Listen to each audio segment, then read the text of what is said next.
feels like we're always fighting some kind of clutter. Mental clutter, physical clutter, cluttered calendars full of appointments.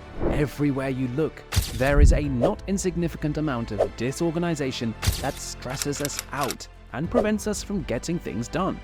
It's nothing to be embarrassed or ashamed over. Modern society dictates that we be productive and on the move at least 40 hours per week, but considerably more for some people in some cases.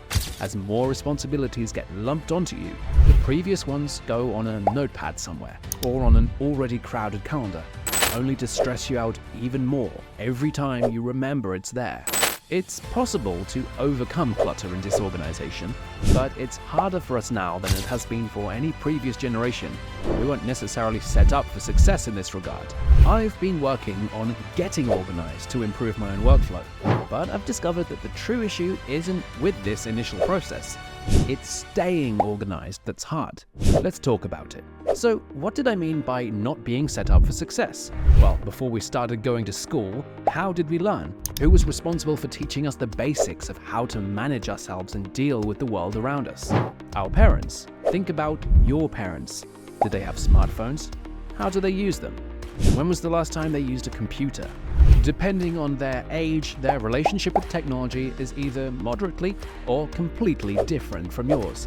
They didn't have all of this tech, internet, or social media when they were growing up, so they weren't able to pass on lessons about navigating life with tech in a healthy way, like they were able to do with other aspects of life. There was nobody to warn us about tech like there was for cigarettes and alcohol, and now mental clarity is at a historical low across the board. As the first generations to grow up alongside the internet and all of the technological advancements it's brought, it's our job to figure out the blueprint, as it were, so we can pass that on to future generations. Unfortunately, because these gadgets and services are being designed to obtain and hold our attention for extended periods, crafting that blueprint has proven to be a nearly impossible task. Decades later, we're still fighting an uphill battle trying to figure out how to handle, navigate, and use these things during times that make sense and in a healthy manner. When our parents had a project to complete, they weren't opening their phones to Google the best way to get started, only to fall down a rabbit hole of app usage and waste an hour on TikTok watching people scoop candy into bags. They didn't have the internet there to drain their energy, shorten their attention span, and cloud their minds. Now, think about the last time you had something important to do. It was probably front-loaded with shopping on Amazon and browsing Facebook or Twitter, wasn't it? The satisfaction chemical that these apps are designed to make our bodies release, dopamine, was never meant to be so easily activated. Now that we can get a quick shot of happy from buying things online with our credit cards, which are also different than they were in our parents' time, getting things done and keeping a clean, organized space in mind is much less appealing. If you're watching this video, you're probably a bit like me. You want to be organized, to be able to see things clearly, and learn how to navigate life with technology properly, but a mix of factors has made those things seem impossible. A lack of guidance growing up, social media, online shopping, constant communication through text and chat apps, and more have instilled you with decision fatigue and an addiction to dopamine. You feel like a hamster running on a wheel, leading to delayed progress on every important thing you need to do, constant disappointment, and a cluttered, anxious mind. I'm right there with you, but I've been working on something that just might be a way onto a better, healthier path. There are just a few points we need to understand first. Patience isn't possessed, you need to work for it. Dopamine can come from more than apps, and a clear, organized mind has clear, organized goals. Let's go back to school for a bit. Do you remember how we were taught to keep track of things back then?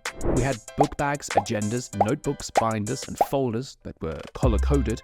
Every homework assignment had its place, every exam had a home, and our agendas contained a historical record of everything we did or still needed to do. We were so happy to throw all of that out the window when our school days were over, that we never took the time to think about how effective those systems were. Now, I'm not saying to go out and buy a bunch of new folders to keep track of everything, although you definitely could if you think that would help you, but we can use this same concept in our modern, increasingly digital lives as well. Almost everything we do now is online, and those paper filing systems of the past should be updated into technological file systems to keep up with the times. So, here is what I'm suggesting.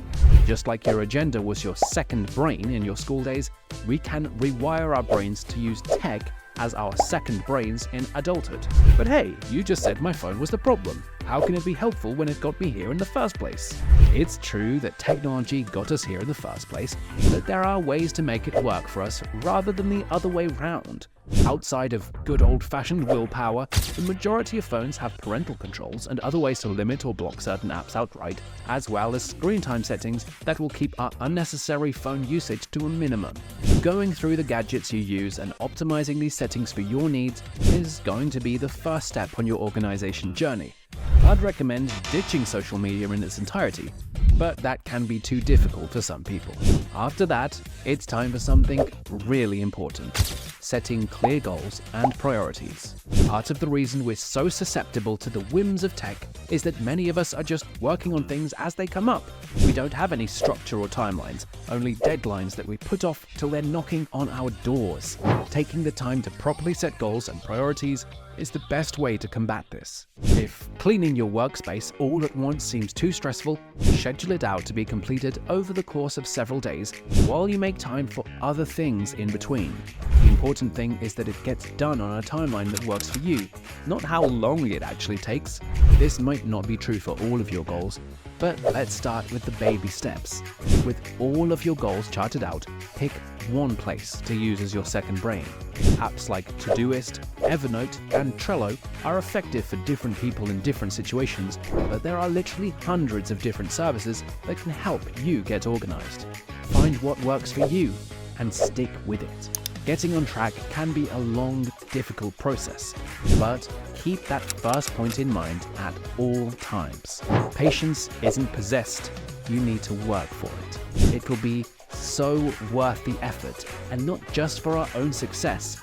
Whether you have kids, nephews, younger cousins, or other young people who look up to you, it's on us to figure out all of this so we can set a good example for them.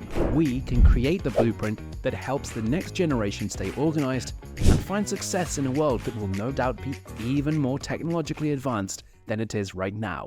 We just need to put in the work first. Thanks for watching, and if you have any more organization tips, do be sure to let me know in the comments, and for more keys to success and content like this, make sure you subscribe.